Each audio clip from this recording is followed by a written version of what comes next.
अच्छा जी, बिस्मिल्लाहिर्रहमानिर्रहीम। पहले तो आप सबका बड़ा शुक्रिया। तीसरा दिन है और आप आ जाते हैं। मैं प्राइम मिनिस्टर के इंस्ट्रक्शंस पे कराची के जितने सेंटर्स हैं मैं बारी बारी हर डिस्ट्रिक्ट के एक एक सेंटर विज़िट करूंगा। आज तीसरा दिन है। आज डिस्ट्रिक्ट वेस्ट में आए हैं। इंशाल्लाह शाम तक हम प्लान बता के बताएंगे कि हमने कल कहाँ जाना है। कल हो गया प्लान, एक ये फिर से आगे चल रही है। कोरंगी साउथ में, कल कोरंगी के डिस्ट्रिक्ट में जाना है। अच्छा, देखिए मुझे बड़ी खुशी हुई है देख के कि ये बड़ा मुनज़्ज़म तरीके से यहाँ पे जो डिस्ट्रीब्यूशन हो रही है या जो भी सारा काम किया जा रहा है, बड़े तरीके से मुनज़्ज़म तरीके से काम हो रहा है। मैं ख़ास तौर पे असल में जो इंफ्रास्ट्रक्चर पीछे इस्तेमाल हो रहा है, एहसास का जो पूरा प्रोग्राम रिलीफ पैकेज है, उसके पीछे इंफ्रास्ट्रक्चर जो इस्तेमाल हो रहा है वो HBL का हो रहा है, HBL कनेक्ट का, और मेरे ख्याल में अल-फलाह बैंक भी है। और जो भी पीछे लोग हैं तो ख़ास तौर पे उनका शुक्रिया अदा करते हैं, क्योंकि इतना बड़ा डिलीवरी, इतनी 144 अरब रुपए, 1,20,00,000 लोगों में बांटना, सफाई से, बायोमेट्रिक वेरिफिकेशन से, और सारा तो ये पूरा पैकेज है। और हर आदमी जो इसमें इन्वॉल्व है, हर ऑर्गेनाइजेशन जो इन्वॉल्व है, उसका शुक्रिया फेडरल गवर्नमेंट की तरफ से, बल्कि पूरे पाकिस्तानियों की तरफ से अदा करना चाहिए। ख़ास तौर पे मैं आज बात शुरू करना चाहता हूँ थोड़ी मीडिया के हवाले से, क्योंकि मुझे आप बहुत सारे मेरे दोस्त हैं, कुछ नरम सवाल भी पूछते हैं, कुछ एक दो दोस्त मेरे खड़े हैं, मैं उनकी तरफ देखे बगैर कहूँगा कुछ सख्त सवाल भी पूछते हैं सारे दोस्त भाई। लेकिन मुझे ये जो आप में से बहुत सारे लोगों की कॉल्स आई हैं कि जो आप लोग फ्रंट लाइन सोल्जर्स हो, क्योंकि आप बाहर हो, दफ्तरों में नहीं हो, आप लोगों के ऊपर एक थोड़ा मुश्किल वक्त है। बहुत सारे लोग ले ऑफ हो रहे हैं, सैलरीज लेट मिल रही हैं, टाइम पे नहीं मिल रही। तो मैं सारे मीडिया चैनल्स के मालिक खान से बड़ी आजिज़ाना सर झुका के हाथ जोड़ के गुजारिश करूँगा कि देखें ये वक्त साथ खड़े होने का है हर एक के लिए। जो आपका फ्रंट लाइन सोल्जर है उसके साथ आप खड़े हों, क्योंकि मुझे पता है अल्हम्दुलिल्लाह जो भी मालिकान हैं इस मुल्क के मीडिया के अंदर, जो ख़ास तौर पे चैनल के, वो अल्हम्दुलिल्लाह वेल टू डू हैं। आप 1-2 महीने थोड़ा कम अगर अपना खर्चा कर देंगे, लेकिन ये काम प्लीज़ करें कि जो आपके फ्रंट लाइन सोल्जर्स हैं मीडिया के, और जो रिपोर्टर्स हैं, बीट रिपोर्टर्स हैं, कैमरा मैन हैं, जो DSNG लेके सारी दुनिया में घूमते हैं। और हमें याद है वो वक्त भी जब इस शहर में, आज तो कोरोना की वबा है, पहले एक और वबा भी थी, उस वक्त भी फ्रंट लाइन पे मीडिया होता था और कई लोग मीडिया में शहीद भी हुए हैं वो कवर करते हुए। उस वक्त भी आप लोग आगे आगे होते थे, पहले रिपोर्ट करते थे, और कई दफ़ा लॉ इन्फोर्समेंट से पहले मीडिया वहाँ पहुँचा होता था। तो मैं दरख्वास्त करता हूँ कि अपने लोगों का ख्याल करें। ये हम सब पाकिस्तानी हैं, ये हम जब मिलके करेंगे तो we can fight this battle. तो मेरी ये दरख्वास्त सारे मीडिया चैनल के मालिकान से है कि ये इस वक्त लड़ाई का नहीं है। आपके जो भी इश्यूज़ हैं प्लीज़, ये हमारे भाई हैं। और मैं ये भी बता दूं कि आप में से बहुत सारे लोग जो हैं, जो मालिकान, उनसे ज़्यादा तो हम आपके इन फ्रंट लाइन सोल्जर से मिलते हैं। शायद आपकी तो इतनी मुलाकात होती नहीं है।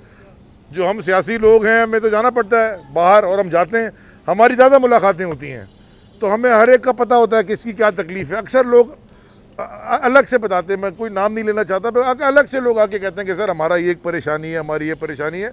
और हमारा काम है अपने सबकी मदद करना, जो जितनी हो सकती है कोशिश हम करते हैं। तो ये मेरी गुजारिश है। अब आ जाएं जी दूसरी बात पे कि तनकीद के ऊपर, क्योंकि इस पर भी काफ़ी, मैं रात भी देख रहा था, मैं ख़ुद बैठा भी था एक प्रोग्राम में। हमारी जो मेरी तनकीद बराए इस्लाह है, उसके ऊपर भी तनकीद हो रही है। मैं एक वफाक का नुमाइंदा बन के इधर आया हूँ। मेरा शहर है, इसी शहर में मैं पला, उसी शहर से इलेक्शन लड़ा है। अगला इलेक्शन अगर टिकट मिला इसी शहर से लड़ेंगे, हारे जीते वो तो बात की बात है, लेकिन मुश्किल है कि कोई, मुझे लगता है अगली दफ़ा 2/3 मेजॉरिटी से इंशाल्लाह इमरान खान साहब आएंगे। लेकिन यही शहर में रहना तो है ना, इर्रेस्पेक्टिव के क्या होता है, घर है। तो मैं सिर्फ ये कहना चाहता हूँ कि जो भी मैंने बातें की हैं और जो भी हमने बातें की हैं, 1 महीने तक हम खामोश थे। 1 महीने तक आपने अपने लोग छोड़े हुए थे, 1 महीने तक वो टीवी के ऊपर बैठ के बातों को ट्विस्ट कर रहे थे, कभी टेस्टिंग किट्स पे सवाल उठा रहे थे, कभी कह रहे थे वफाक ने हमें हेल्प नहीं की, कभी कुछ कह रहे थे, कभी कुछ कह रहे थे, और जो की भी हेल्प उसका भी नहीं बता रहे थे। हर चीज़ को जलेबी की तरह घुमा रहे थे। तो पंचिंग बैग जो होता है वो तो वापस पंच नहीं करता, लेकिन हम पंचिंग बैग तो नहीं है। हम भी खामोश थे कि जी कराची पाकिस्तान का सबसे बड़ा शहर है, सिंध दूसरा बड़ा सूबा है, और यहाँ के हालात हैं जो भी हैं वो आपको पता है, लेकिन हमें उनको थोड़ा आईना दिखाना ज़रूरी है। आज भी मैं अभी ये स्कूल से, ये कॉलेज से आया हूँ, डिग्री कॉलेज ख़वातीन का। आप में से कुछ मेरे साथ अंदर गए थे। आप हाल देख लें, हमने तो नहीं रोका इसको ठीक। ये फेडरल गवर्नमेंट का काम तो नहीं है। तालीम तो पीछे देख लें आप, ये कोई गिर रही हो बेचारी के ऊपर से, छत में से कोई गिर जाए, कोई नीचे खड़ा हो, प्लास्टर निकला हुआ है, तो उसकी जिम्मेदारी कौन लेगा? ये दुनिया में कहीं होता नहीं है। जिम्मेदारी लेनी पड़ती है जो ऑर्गेनाइजेशन को हेड करते हैं। आप इनसे बात करेंगे, वो कहेंगे हमारे पास पैसे नहीं है, लेकिन जब आप बजट निकालेंगे तो अरबों खरबों रुपए खर्च हुए हुए। तो ये चीज़ें कौन ठीक करेगा? ये किसने ठीक करनी है? मैंने कल से कहा, परसों से कहा, बल्कि आज चौथे दिन में कह रहा हूँ, क्राइसिस के साथ अपॉर्चुनिटी आती है। अपॉर्चुनिटी आज है पाकिस्तान के लिए, बहुत बड़ा क्राइसिस है, उतनी बड़ी अपॉर्चुनिटी भी है। तो ये अपॉर्चुनिटी को अवेल करें, इन चीज़ों को एड्रेस करें, ठीक करें। अपने हेल्थ इंफ्रास्ट्रक्चर को ठीक करने का बेहतरीन मौका है, क्योंकि सारा कुछ एक्सपोज हो गया, कुछ ढका छुपा नहीं रह गया, सब कुछ एक्सपोज हो गया है। जब एक्सपोज हो गया है और पता चल गया है कि क्या कमज़ोरियाँ हैं, उन कमज़ोरियों को एड्रेस करें, उनको ठीक करें। वफाक जो मदद आप चाहेंगे वो आपकी करेगी। मेरे पास जो वजारत है वफाक के, उसमें 2 इदारे हैं, कराची से रिलेटेड हैं। एक पोर्ट कासिम में, एक KPT है, और एक PNSE भी है, वो भी कराची में ही है। तो KPT ने तो वो स्प्रे शुरू कर दिया इलाकों में। पहले KPT ने अपने पोर्ट्स में स्प्रे किया, उसके बाद किमाड़ी में स्प्रे किया, जो इलाकों में स्प्रे करना था, डिसइंफेक्टिंग स्प्रे। उसके बाद बहुत सारे MNAs MPs से ने दरख्वास्त की कि जी हमारे इलाकों में भी कर दें। तो वो KPT अपने बोर्ड चलाता है इंडिपेंडेंट। हमने उनके बोर्ड से दरख्वास्त की कि आप बात कर लें, अगर आप लोग अलाउ करते हैं तो, क्योंकि ये नेशनल इमरजेंसी है। उनकी देखा देखी पोर्ट कासिम ने भी शुरू कर दिया है। उनके भी जो जो टेंडर्स हैं वो अब वो डिसइंफेक्टिंग स्प्रे कर रहे हैं इलाकों के अंदर। तो हम वफाक का इदारा है, तो वफाक हेल्प कर रही है जितनी कर सकती है। ये जो मैं कर सकता हूँ वो कर रहा हूँ। PNSE एक इंडिपेंडेंट 13% पब्लिकली ट्रेडेड है, अपना बोर्ड है उसका। ये सारे इदारे अपने अपने बोर्ड से चलाते हैं। उसके बोर्ड ने फैसला किया कि हमने शायद 8 करोड़ रुपए, उन्होंने कहा कि जी हम अपने 8 करोड़, क्योंकि प्रॉफिटेबल इदारा है, 1500 मिलियन रुपए प्रॉफिट था जब मैंने टेक ओवर किया। तो अगले 10 महीने में वो 2.2 बिलियन 2200 मिलियन पे ले गया, माने 1.5 बिलियन से 2.2 बिलियन पे ले गया, और 1 अरब रुपया कर्जा भी वापस कर दिया उसके अलावा, और 2 जहाज भी खरीद लिए। खैर ये कोरोना से पहले की बात है। उन्होंने कहा कि जी 8 करोड़ रुपए हम हमारे बोर्ड ने रखे हैं। तो उन्होंने कहा जी, मैंने कहा जी आप खुद फैसला करें, मैं आपको नहीं बताता कि आपने क्या फैसला करना है। तो उनके बोर्ड ने फैसला किया कि इंडस हॉस्पिटल, क्योंकि बड़ा अच्छा काम कर रहा है, 5 करोड़ रुपए उन्होंने इंडस हॉस्पिटल को दिए, जो लाइफ सेविंग इक्विपमेंट भी ले सकते हैं, जो भी इंडस हॉस्पिटल ने करना है, पर्सनल प्रोटेक्शन इक्विपमेंट लेना, तो वो हमने उनको दिए। इसी तरह हर इदारा इंडिपेंडेंटली काम करके अपना काम कर रहा है। तो वफाक तो मदद कर रही है। आपसे भी दरख्वास्त है कि आप अपने जो चीज़ें एक्सपोज होती जा रही हैं उनको ठीक करते जाएं। अगर आजकल ट्रैफिक नहीं है रोड के ऊपर या कम है, मैं यहीं से आ रहा था तो एक नाला मैंने क्रॉस किया जिसको हमने साफ इतना कराया था कि उस वक्त पानी बह रहा था उसमें, आज नाला वो फिर बंद है। आप सब जाते हुए यहाँ देख सकते हैं, जाते हुए जाइएगा, मेन रोड से पहले राइट आप क्रॉस कर लीजिएगा, आपको नजर आ जाएगा। सड़कें भी गंदी हैं। मैं आपको खुद तस्वीरें भेज दूंगा कि उसी नाले में पानी बह रहा था एक ज़माने में। ये गवाह है, मेरा दोस्त ये गवाह है, आप भी गवाह हैं। तो मैंने रोका है कचरा उठाने से, ये वफाक ने रोका है आपको कि उस नाले में कचरा जो गिरा उठा ले। अच्छा खुदा ना खास्ता बारिश हो जाए, मैं तो खुदा ना खास्ता कह रहा हूँ अल्लाह की रहमत को, इसलिए खुदा ना खास्ता कह रहा हूँ कि ये वबा आई हुई है, लोगों की हमने मदद करनी है। ऊपर से अगर बारिश हो जाए और ये नाले गंदे हैं जो ब्लॉक्ड हैं और पानी घरों में आ जाए, फिर आप किस बैटल में फंसेंगे? भूख से भी बचाना है, कोरोना से भी, कोविड-19 से भी बचाना है, फिर आप बोलेंगे जी डूबने से भी बचाओ, बिजली के करंट लग रहे हैं उससे भी बचाओ। सो कुछ चीज़ें ठीक कर लें।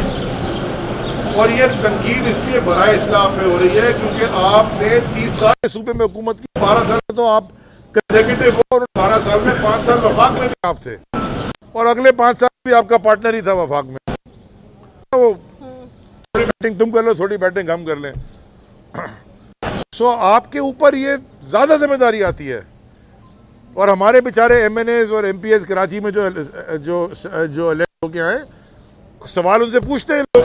अब मैं किसी आदमी को, मुझसे सवाल आ जाता है जी आप वजीर बन गए जी, मेरे घर की गली में गटर उबल रहा है, आप ये नहीं ठीक करा सकते तो ऐसी वजारत का क्या फ़ायदा। वो बात ठीक कर रहा है, ऐसी वजारत का क्या फ़ायदा। लेकिन मैं इसको क्या बताऊं कि ये मेरा काम नहीं है, इख्तियार में नहीं है, करवा सकता हूँ इख्तियार नहीं है, लेकिन प्राइवेट किसी से करवा देते हैं। अपने इदारे से बोलूँ तो फिर सारा मीडिया शोर करेगा कि जो अली जैदी ने KPT का ट्रक बेच के अपने हल्के में गटर खुलवा दिया, लो जी उसका जवाब देते फिरें। फिर तो किसी कहते हैं कि बाहर प्राइवेट के यार ये करवा दो, कोशिश करते हैं काउंसलर से बोलें, वो कहता है जी हमारे पास इख्तियार नहीं है, हमारे पास पैसे नहीं है, हमारा ट्रक खराब है, हमारे पास वो जो पंप होता है वो नहीं है। सो देयरफॉर ये चीज़ों को हमें एज अ कंट्री ठीक करने की ज़रूरत है। बस मैं आपसे सिर्फ, मैंने आज कोई तनकीद नहीं करनी थी, मैंने सिर्फ तनकीद शीशा दिखाना था अपने आप को भी और आपको भी। लॉकडाउन के ऊपर मैं आखिरी बात कर लूँ। देखें आप सब यहाँ ड्राइव करके आए हैं, ये लॉकडाउन कितना नजर आया आपको? डिफेंस क्लिफ्टन में अच्छा लॉकडाउन होता है, लेकिन वहां कितने लोग रहते हैं? 5% कराची के लोग, 8%, 10%। वहां डिफेंस में अगर 1000 गज में 4 वोट निकलते हैं या 1000 गज में 100 वोट निकलते हैं। आबादी अलग है, डायनामिक्स फर्क हैं, प्रॉब्लम ज्यादा। और ये बीमारी कोई ये नहीं देख रही कि किसके जेब में कितने पैसे हैं और किसका कौन सा रंग है या कौन कितने बड़े होते हैं। प्रिंस चार्ल्स को हो गई, उससे बड़ा क्या वो इंग्लैंड के प्राइम मिनिस्टर को हो गई, जॉनसन साहब को। कैनेडियन प्राइम मिनिस्टर जो बड़ा साफ और शफाक मुल्क है उसकी बेगम को हो गई। तो अल्लाह करम करे हम सब पे, हम बाहर हैं और आप भी बाहर हैं, हमारे अल्लाह पे भरोसा है इसलिए बैठे ना, वरना घर में बैठ जाए कमरा जला के AC में TV चला के देखते रहे 1 महीना 2 महीना 4 महीना। कुछ लोग तो ये कर सकते हैं लेकिन आवाम तो ये नहीं कर सकती। इसलिए हम कह रहे हैं कि ये जो लॉकडाउन का आपका प्रोसेस है इसके ऊपर थोड़ा फिल्टर्स लगाएं, कुछ क्लैरिटी लाएं। हर आदमी ये काम नहीं कर सकता। और आज मैं इतनी देर से बोला और मैं खांसा भी नहीं हूँ, इसका मतलब है कि सब ठीक है। अच्छा, KPT की बड़ी तारीफें की माशाल्लाह। KPT के चेयरमैन के हवाले से भी कोई मामला थे, कोई रिमूवल टर्मिनेशन का कोई लेटर था, वो आप वापस ले रहे हैं क्या? देखें अच्छा, तो एक तो सवाल, दूसरा सवाल कि कोई शाबाशी भी मिली है सुना वज़ीर आज़म साहब की तरफ से आपको और फैसल वालदा? अब शाबाशी मुझे तो पता नहीं, फ़ोन करके नहीं मिली। अगर मेरे पीछे दी हो तो बड़ी मेहरबानी। अच्छा, मैं पिछली कैबिनेट मैंने अटेंड नहीं की थी। अच्छा। और जो कैबिनेट की बात है वो कम से कम मेरे मुंह से कैबिनेट की बात बाहर नहीं आएगी। हाँ, सिर्फ उस वक्त आती है कि डांट पड़ी आज मुझे। हाँ, तो जैसे डांट नहीं पड़ी तो फिर ठीक है, अल्लाह का शुक्र है। अच्छा, जो आपने सवाल किया KPT का, देखें एक ड्राफ्ट ऑडिट रिपोर्ट आई थी, उसके ऊपर एक फैसला किया था मिनिस्ट्री ने।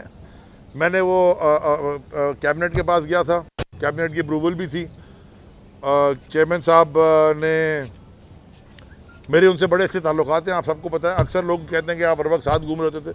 मेरा कोई ज़ाती कोई लड़ाई नहीं है। वो स्टे लिया और फिर खामखा गंद उछल रहा था KPT के ऊपर, और ये कोई ऐसा लग रहा था कि जी मिनिस्ट्री में और इदारे में लड़ाई हो गई है।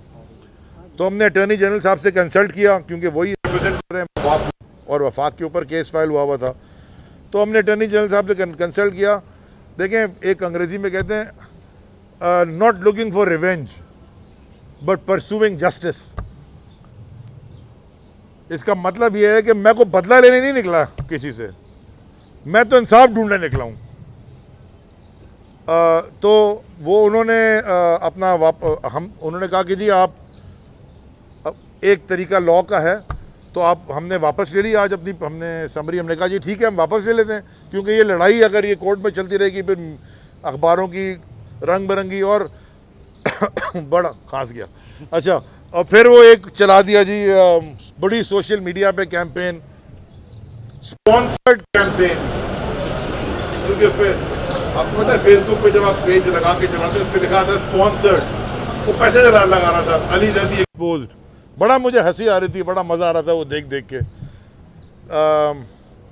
को 5-7 अकाउंट बने, वही एक दूसरे को रीट्वीट करे जाएं, और ज़बरदस्त उन्होंने इल्ज़ाम लगाया कि जी मैंने $70 मिलियन, कितने याद रहे वो भूल, $70 मिलियन का कॉन्ट्रैक्ट अपनी दोस्त की कंपनी को दे दिया, ये इल्ज़ाम है। और दोस्त की कंपनी का नाम क्या है? NITB।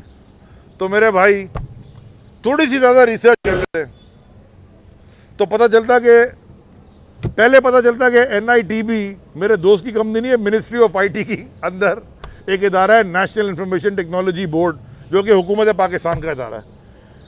दूसरा आपको पता चलता कि कॉन्ट्रैक्ट को छोड़े, टेंडर को छोड़े, अभी तो RFP डॉक्यूमेंट भी नहीं बने। तीसरा आपको पता चलता कि आपने कहा KPT को हम पॉलिसी फैसला मिनिस्ट्री ने किया कि पोर्ट्स सारे डिजिटाइज होने चाहिए ताकि ट्रांसपेरेंसी आ जाए। आज मैं वजीर हूँ, कल कोई और हो, ट्रांसपेरेंसी आ जाए, डैशबोर्ड पे वजीर के सब कुछ लिखा हो, कौन सा जहाज आ रहा है, कौन सा जा रहा है, कितना माल उतर रहा है, कितना लग रहा है, किसने कितना नुकसान है, कितना फ़ायदा है, कौन काम पे है, कौन काम पे नहीं है। ये डिजिटाइजेशन की दुनिया है। जैसे आप व्हाट्सएप नहीं था तो आप सोचें आप कैसे गुजारते थे। मैं बात ख़त्म कर लूँ प्लीज़।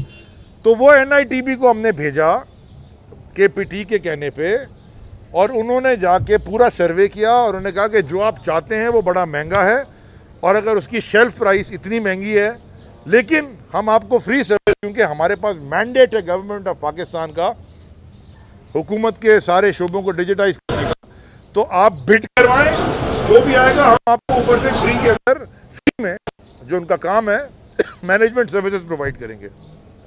और ये काम इतना महंगा हो सकता है over a period of 10 years, 10 साल में। अब ये चला दिया, मुझे बड़ी हंसी आ रही थी।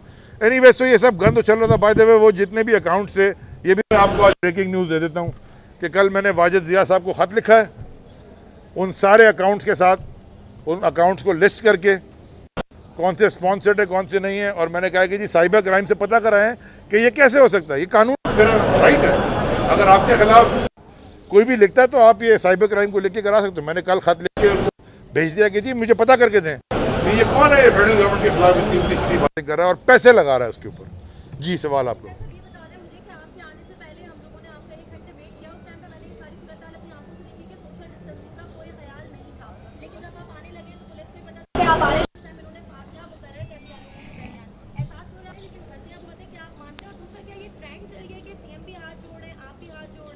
मैं तो जी बड़े ज़माने से हाथ जोड़ रहा हूँ। मैं तो अल्ताफ हुसैन की भी हाथ जोड़ता था, हमारी जान छोड़ो इस शहर की, तो वो तो उस वक्त से हाथ जोड़ रहा हूँ। हाथ जोड़ना कोई बुरी बात तो नहीं है ना। मैं कोई 30 मार खान तो नहीं हूँ कि जी मैं को पता नहीं कोई ईगो तो नहीं है यहाँ कोई। ये जो जंग हमने स्ट्रगल की थी ना इतने साल, इतने पता नहीं 20 साल 21 साल, ये कोई प्राइड के लिए जंग नहीं थी, कोई रिचेस के लिए, कोई कासल्स के लिए अपने जंग नहीं थी। ये जंग जो स्ट्रगल थी ये जस्टिस के लिए थी, ये इसलिए थी कि इस कौम के लोगों का भला हो जाए और ये ठीक काम, ज़रा डायरेक्शन ठीक हो जाए। ठीक सारा कोई कुछ नहीं कर सकता, कोई जादू की छड़ी नहीं है, लेकिन डायरेक्शन ठीक कर सकता है। तो उसमें अगर हमें हाथ जोड़ने पड़े तो हाथ भी जोड़ लेंगे, जहाँ सीना तारना था वहाँ सीना भी ताना। तो इसमें कोई बड़े और छोटे की बात नहीं है। जहाँ आपने बात की कि जी मेरे आने से पहले लोग ठीक नहीं थे और मेरे आने के बाद, मेरे आने से 2 मिनट पहले लोग ठीक हो गए, ज़रूर आपने देखा होगा। तो मैं सिंध पुलिस से दरख्वास्त करूंगा कि यहाँ थोड़ी सी मेहनत करके इसको ठीक रखें। लेकिन ये बड़ा पुराना ट्रेंड है पाकिस्तान में। मैं एक दिन कहूँगा, मैं दरख्वास्त करूँगा वज़ीर आज़म साहब से, और बल्कि सदर पाकिस्तान से भी करूँगा, वो भी कराची से हैं, कि सर पहले आप हम इन्हीं गलियों में आते थे ना, किसी दिन एक दिन ड्राइव करने आज हम बता के आ रहा हूँ, सारी गली पक्की हो जाएगी, रोड बन जाएगी, कचरा उठ जाएगा, दरख्त भी लग जाएंगे, बत्ती भी लग जाएगी, वो सारा बजट भी आ जाएगा। ये तो हम बचपन से देखते हैं कि बोले जी सदर साहब गुजरने वाले, चलो जी सब कुछ ठीक हो गया। अगर ऐसे ठीक होना तो ऐसे ठीक करा लेते हैं, लेकिन तरीका ये है नहीं।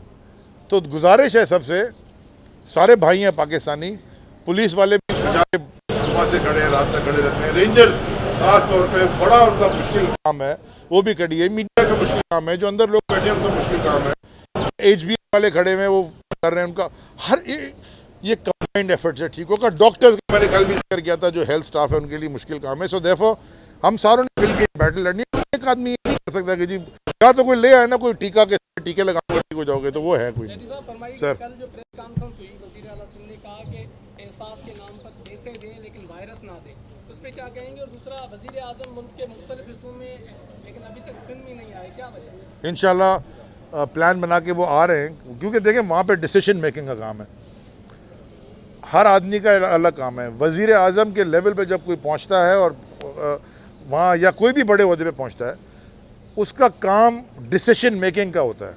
वो डेटा इकट्ठा रखता है सामने, डेटा लेता है, सबकी राय लेता है, फिर एक फ़ैसला देता है। डिसीजन मेकिंग काम है, वो बड़ा इम्पोर्टेंट काम होता है, बिकॉज उनका एक फ़ैसले से बड़े लोगों की ज़िंदगियों पे फ़र्क पड़ जाता है। तो वो एक दिन के लिए जाते हैं, जहाँ भी जा रहे हैं वो जा रहे हैं, एक दिन के लिए जाते हैं, देखते हैं, वापस आते हैं। इंशाल्लाह गवर्नर साहब ने दरख्वास्त भी की थी कि वो सिंध का भी चक्कर लगाएं, माने अंदरूनी सिंध भी आएँ, रूरल और अर्बन दोनों सिंध का चक्कर लगाएं।